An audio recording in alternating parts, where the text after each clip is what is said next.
आपने तिजारत करनी है, जो भी आपने चीज़ें बनानी है, एक जगह से आपने उनको बना के मैन्युफैक्चरिंग करके फिर उसको एक्सपोर्ट करना है, दूसरी जगह पे लेके जाना। सी पैक जो बड़े मशहूर ज़माना एक प्रोजेक्ट था, और जो मोटरवेज़ पहले बन चुके हैं, और ऐसा लगता है कि पाकिस्तान में जितनी भी इन्वेस्टमेंट्स होती हैं वो सिर्फ लाहौर और उसके गिरदोनवां एजुकेशन हम दे भी रहे हैं तो उस डायरेक्शन में नहीं जा रहे हैं, उस कैपेबिलिटी जो हमें चाहिए वो हमें अवेल नहीं हो रही है। ये की रोड्स, आपके एयरपोर्ट्स, आपकी जो सी पोर्ट्स हैं, उनको बनाना है। मोटरवेज़ भी पंजाब के ही गिरदोनवां में बनते हैं। आप सिंध का, क्योंकि मैं सिंध से हूँ, मुझे पता है सिंध में मोटरवेज़ का और रोड जंक्शंस का क्या हाल है। और ज़्यादा आप देखेंगे तो जो मेजर इन्वेस्टर्स हैं वो इंडियंस हैं, जो कि एआई से और चिप्स बन रही हैं, सेमीकंडक्टर्स हैं, पूरी दुनिया में एक जो है वो इनकलाब आ रहा है। जो ट्रेन एक्सीडेंट होते हैं वो ज़्यादा तो होते ही कराची टूवर्ड्स सिंध साइड पे हैं। वहाँ पे ट्रैक्स की मरम्मत का काम रिलीजियसली नहीं हो रहा होता। हमें इंडिया से मुकाबला पॉजिटिव हवाले से करना चाहिए, ये नहीं करना चाहिए कि वो दुश्मन मुल्क है तो उसको पीछा दिखाना है। हमने ये देखना है कि वो क्यों तरक्की कर रहा है, कैसे तरक्की कर रहा है। उनके जो इंटरेस्ट होते हैं वो इंटरेस्ट तो कुछ और होते हैं। वो इंटरेस्ट ये नहीं होते कि इंफ्रास्ट्रक्चर पे स्पेंडिंग की जाए और मुल्क को मलेशिया की तरह एक मुसलमान कंट्री बना दिया जाए। सर बात करेंगे इंडिया के एयरपोर्ट की। इंडिया के अंदर जो है वो भोगापुरम एयरपोर्ट का इफ्तिताह कर दिया गया। 13,000 से ज़्यादा आर्टिस्ट जो हैं वहाँ पे परफॉर्म कर रहे थे। नरेंद्र मोदी की तरफ से ये इफ्तिताह किया गया है। क्या कहना चाहेंगे? पाकिस्तानी पब्लिक हमारे साथ मौजूद है कि 17,000 करोड़ से ज़्यादा के जो है वो पैसे लगाए जा रहे हैं, इन्वेस्टमेंट की जा रही है। इंफ्रास्ट्रक्चर के ऊपर इंडिया जो है वो हमेशा से ही बहुत ज़्यादा काम करता है। पब्लिक मौजूद है, इनसे पूछेंगे कि ये कितना ज़रूरी है इस तरह की चीज़ों पे काम करना। एक कंट्री के पास ऐसा क्या होना ज़रूरी है कि आप भी इन चीज़ों पे काम कर सके? अगर एशियन कंट्रीज़ की बात की जाए, बांग्लादेश की बात की जाए, अफगानिस्तान की बात की जाए, तो इतनी तेज़ी से, जितनी तेज़ी से उनका हमसाया कंट्री इंडिया जो है वो डेवलप कर रहा है, वो क्यों नहीं कर पा रहे? अस्सलाम वालेकुम। वालेकुम अस्सलाम। क्या नाम है आपका? मेरा नाम है आयज़ा। आयज़ा, क्या करती हो आप? मैं एक स्टूडेंट हूँ। अच्छा, आप सर?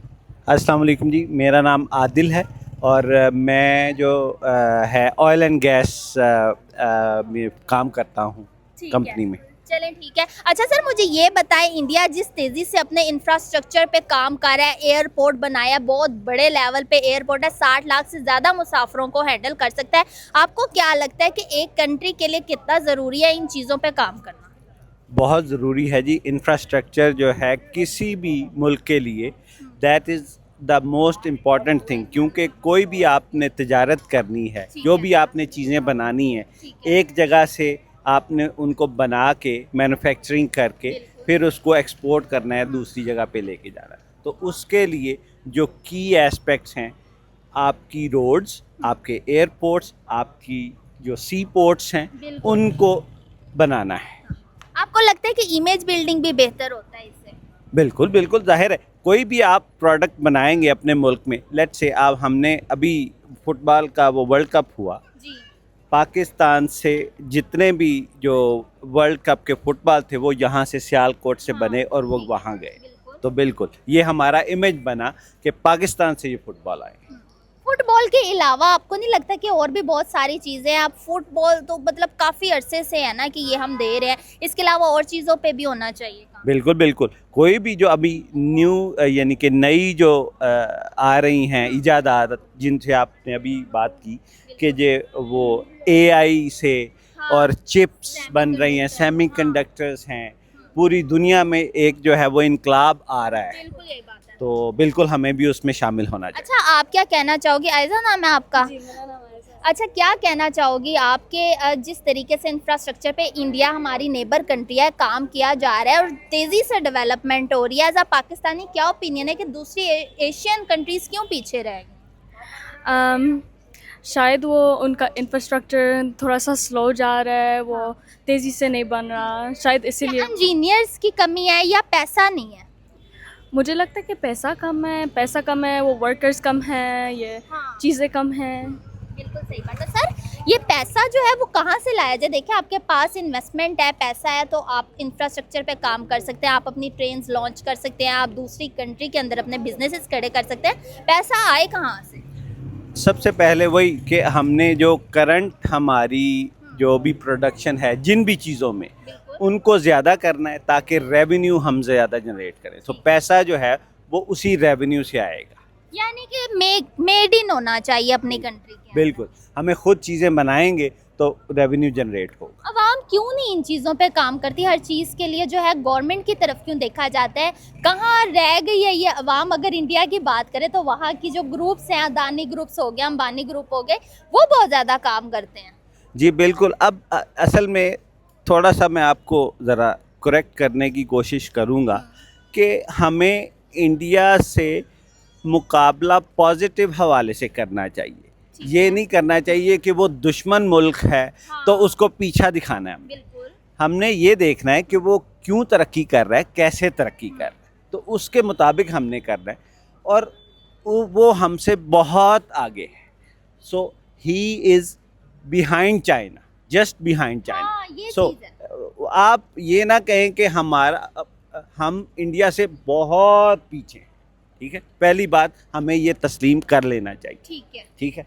दूसरी बात, अब आगे कैसे जाना है वो जैसे कर रहे हैं, जैसे आपने बात की अदानी ग्रुप या जो अंबानी ग्रुप्स हैं, वो बहुत बड़े इंडस्ट्रियलिस्ट हैं। ठीक है। बिल्कुल। तो हमारे भी जो इंडस्ट्रियलिस्ट हैं, जितने भी जो स्मॉल ग्रुप इंडस्ट्रीज़ के जो वर्कर्स हैं या जो भी एग्जेक्टिव हैं, उनको मिल के एक दूसरे के साथ यही इन चीज़ों पे काम करना हो। लेकिन यहाँ पे कंपनीज कर नहीं रही हैं। एंग्रो ग्रुप हो गया, फर्टिलाइजर ग्रुप हो गया, नहीं कर रही। नहीं कर रही हैं, लेकिन छोटे पैमाने पे हो छोटे रहा है। पैमाने पे कर जी रही हैं। जी, ऐसे ही। तो अगर और थोड़ा सा मिल के थोड़े से उसको स्केल अप करेंगे तो फिर ये होगा। लगता है फ्यूचर में हम भी इंफ्रास्ट्रक्चर की दौड़ में किसी कंट्री को compete कर सकते हैं। बिल्कुल बिल्कुल, क्यों नहीं कर सकते। देयर इज़ नो क्वेश्चन कि पाकिस्तान में किसी चीज़ की कमी नहीं है, ठीक है। सिर्फ कोलैबोरेशन की कमी है।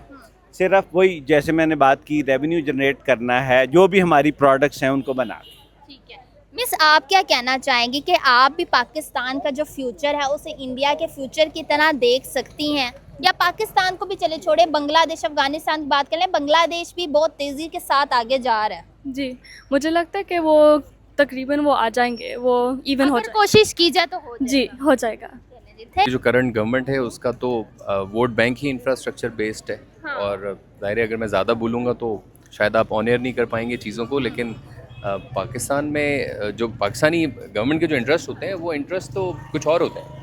वो इंटरेस्ट ये नहीं होते कि इंफ्रास्ट्रक्चर पे स्पेंडिंग की जाए और मुल्क को मलेशिया की तरह एक मुसलमान कंट्री बना दिया जाए, ठीक है। या टर्की की तरह एक मुसलमान कंट्री बना दिया जाए। There are multiple forces which are operating in Pakistan. और इंफ्रास्ट्रक्चर की आपने बात की है, तो जो पाकिस्तान में अगर बात की जाए, अच्छी बात है, मोटरवेज बन रही हैं, सड़कें बन रही हैं, सजावटें हो रही हैं, लेकिन जो रेलवे इंफ्रास्ट्रक्चर की जब हम बात करते हैं या इस तरह की चीज़ों की बात करते हैं तो वहाँ पे कहीं ना कहीं लैग हो जाता है। जी जी, पाकिस्तान रेलवे एक बहुत बड़ी एग्जांपल, बहुत अच्छी आपने एग्जांपल दी है। पाकिस्तान रेलवे है और मोटरवेज भी एक प्रोजेक्ट के तहत बनना शुरू हुए थे। सी पैक जो बड़े मशहूर ज़माना एक प्रोजेक्ट था, और जो मोटरवेज पहले बन चुके हैं। और ऐसा लगता है कि पाकिस्तान में जितनी भी इन्वेस्टमेंट्स होती हैं वो सिर्फ लाहौर और उसके गिरदोनवा में होती हैं, और मोटरवेज भी पंजाब के ही गिरदोनवा में बनते हैं। आप सिंध का, क्योंकि मैं सिंध से हूँ, मुझे पता है सिंध में मोटरवेज का और रोड जंक्शंस का क्या हाल है। और ज़्यादातर जो ट्रेन एक्सीडेंट होते हैं वो ज़्यादातर होते ही कराची टूवर्ड्स सिंध साइड पे हैं। वहाँ पे ट्रैक्स की मरम्मत का काम रिलीजियसली नहीं हो रहा होता। तो ये हम बहुत ज़्यादा पीछे हैं इन पाकिस्तान रेलवे, और स्पेशली हमारी ट्रांसपोर्टेशन सर्विसेज हैं। तो इंफ्रास्ट्रक्चर पे तो हमने कहीं बहुत पिक एंड चूज़ बेसिस पे किया हुआ, बहुत शॉर्ट टर्म किस्म के हम प्रोजेक्ट करते हैं जिसकी लॉन्ग टर्म लास्टिंग नहीं होती, और वो थोड़े अरसे के बाद दोबारा से उसको मेंटेन और वो करने की ज़रूरत पड़ जाती है। सर, मैं आपसे इंडिया का यही पूछ रही थी कि इंडिया के अंदर मतलब उन्होंने इतना बड़ा एयरपोर्ट बना लिया, उसके अलावा अगर उनके एयरपोर्ट से चीज़ों को देखा जाए तो उसमें AI का बहुत ज़्यादा इस्तेमाल है। जो फेस रिकॉग्निशन है, वो जो एक बोर्डिंग का तरीका है ट्रेडिशनल सा, उसको छोड़ के दूसरे तरीक़ों पे वो आ रहे हैं। लेकिन आप तो बेसिक इंफ्रास्ट्रक्चर की बात करें कि जो बेसिक एक रेलवे बनी हुई है, चलो पुरानी है, उस पर भी वर्क होना चाहिए। आपको लगता है कि पहले बेसिक चीज़ों पर आना चाहिए फिर एडवांस लेवल पर जा सकते हैं? देखिए, पहले तो बेसिक चीज़ों पे आना चाहिए, इसका तो इसमें कोई दो राय नहीं होनी चाहिए। और एजुकेशन किसी भी मुल्क के लिए बहुत ज़्यादा ज़रूरी है। पाकिस्तान में जितना भी टैलेंट है वो थक हार के बाहर चला जाता है, और जिसने AI और टेक्नोलॉजी पे काम करना है वो माइंड तो सारे माइक्रोसॉफ्ट और बाहर की कंट्रीज़ में बैठे हुए हैं। वो कोई इंग्लैंड जाना चाहता है, कोई US जाना चाहता है। पाकिस्तान में फ्लरिश करने के लिए एक तो मेरिट होना चाहिए और मेरिट से पहले बेसिक चीज़ जो लिटरेसी रेट है वो इम्प्रूव करने की ज़रूरत है। हम बांग्लादेश से भी नीचे लिटरेसी रेट में, I think we are about Unfortunately. 65% और बांग्लादेश इज़ अबाउट 75%। तो literacy rate is a basic thing. उसके बाद जब टैलेंट आपके पास आता है तो उसके लिए एम्प्लॉयमेंट अपॉर्चुनिटीज़ होनी चाहिए और एक अच्छे दिमाग, क्रिएटिव दिमाग को आपको यूटिलाइज़ करने के मौके मिलने चाहिए। हमारा क्रिएटिव दिमाग तो अब्रॉड चला जाता है और पाकिस्तान में जो माइंड्स रह जाते हैं उनको वो प्लेटफॉर्म नहीं मिलता अपनी टैलेंट को शोकास करने का। उन्होंने एक एयरपोर्ट का इफ्तिताह किया, ग्रीन फील्ड पहला एयरपोर्ट है, तो क्या कहना चाहेंगे कि क्या वजह है कि इंडिया जो है वो दूसरी एशियन कंट्रीज़ की निस्बत इतनी तेज़ी से तरक्की कर रहा है? देखिए, सबसे बैड उनके पास जो कॉन्सेप्ट है, एक तो उनकी मैन पावर है। ठीक है। वो जो मैन पावर है, स्किल्ड मैन पावर है, उनको प्रॉपर क्या कहते हैं कि अपॉर्चुनिटीज़ मिल रही हैं, जिसकी वजह से वो इम्प्रूव कर रहे हैं अपनी मैन पावर को। अपॉर्चुनिटीज़ को कैसे क्रिएट किया जाए? अपॉर्चुनिटीज़ को क्रिएट करने के लिए सबसे हमें देखना होगा कि हम जो एजुकेशन दे रहे हैं अपनी जनरेशन को, वो किस डायरेक्शन में जा रही है। अगर तो हमें किस चीज़ की ज़रूरत है, हम वर्ल्ड में किन किन लोगों से compete कर रहे हैं, तो अकॉर्डिंगली हम उस डायरेक्शन में जा सकते हैं और अपॉर्चुनिटी अवेल कर सकते हैं। यानी कि आपको लगता है कि जो मेन फैक्टर है कंट्रीज़ के गैप का दूसरी कंट्री के इंडिया के साथ, वो एजुकेशन है। इस तरह का एजुकेशन सिस्टम नहीं प्रोवाइड किया जा रहा कि आप आगे जाके इस टेक्नोलॉजी पे वर्क कर सकें। एग्जैक्टली, समहाउ अगर एजुकेशन हम दे भी रहे हैं तो उस डायरेक्शन में नहीं जा रहे हैं, उस कैपेबिलिटी जो हमें चाहिए वो हमें अवेल नहीं हो रही है। यही so why this is one point we are lacking. Sir, India जो है वो 80,000 से ज़्यादा करोड़ रुपए जो है वो ड्रिलिंग पे लगा रहा है ताकि ऑयल एक्सप्लोरेशन कर सके। एयरपोर्ट पे लगा रहा है 17,000 से ज़्यादा करोड़ रुपए लगाए जा रहे हैं। सेमीकंडक्टर पे काम हो रहा है। तो आपको लगता है कि एजुकेशन के अलावा ये चीज़ भी एक मेन फैक्टर है कि उनकी इकॉनमी जिस जगह पे है आज? देखिए, इकॉनमी तो ऑफ कोर्स बेसिक रीज़न है। अभी हम जब बाहर के कंट्रीज़ में जाते हैं, I work in GCC countries, तो वहाँ पे I work with lot of Indians, तो वहाँ पे भी आप देखेंगे तो जो मेजर इन्वेस्टर्स हैं वो इंडियंस हैं, जो कि जीसीसी कंट्रीज़ में काम करते हैं। जबकि यहाँ पे आप देखेंगी तो हमारे यहाँ जो इन्वेस्टर है, सबसे पहले तो उसको जो उसको चाहिए क्या कहते हैं सपोर्ट, वो मिल ही नहीं पा रही है। अगर उसको अपने कंट्री में सपोर्ट नहीं मिलेगी, how he can go further और ही कैन इम्प्रूव आवर क्या कहते यानी हैं। कि आपको लगता है कि गवर्नमेंट सपोर्ट कर सकती है? एग्जैक्टली, गवर्नमेंट सपोर्ट कर सकती है। अगर गवर्नमेंट सपोर्ट करेगी तभी ये सब लोग आगे बढ़ेंगे और तभी जो है मोर इन्वेस्टर्स जो हैं आएंगे और तभी ये लोग इन्वेस्ट करेंगे। क्योंकि इंडिया में भी जो बहुत सारे जो कल्चर है इन्वेस्टमेंट का, वो गवर्नमेंट खुद नहीं करती है। There are lot of private investors जो गवर्नमेंट की हेल्प करते हैं उनके मेगा प्रोजेक्ट्स के अंदर। लेकिन सर, आपने कहा कि गवर्नमेंट को हेल्प करनी चाहिए, लेकिन हमारा 50% जो बजट है वो तो आईएमएफ को लोन देने में चला जाता है। बाकी जो है वो हमारे पास इतने पैसे ही नहीं बचते कि किसी को सपोर्ट कर सके। इस चीज़ को कैसे ओवरकम? इसकी बेसिक रीज़न यही है ना कि हम इन्वेस्टर फ्रेंडली कंट्री नहीं है। ठीक है। अगर इन्वेस्टर फ्रेंडली कंट्री हो तो why not everyone will come here, they put there part. तो अभी जब तक आप उनको सपोर्ट नहीं करेंगे तो nobody will come and invest their money.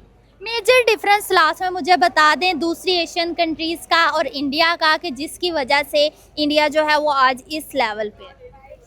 सबसे पहले देखें, करप्शन ऐसा नहीं है उधर भी नहीं, उधर भी करप्शन है। ये नहीं कह सकते there is a zero corruption in India.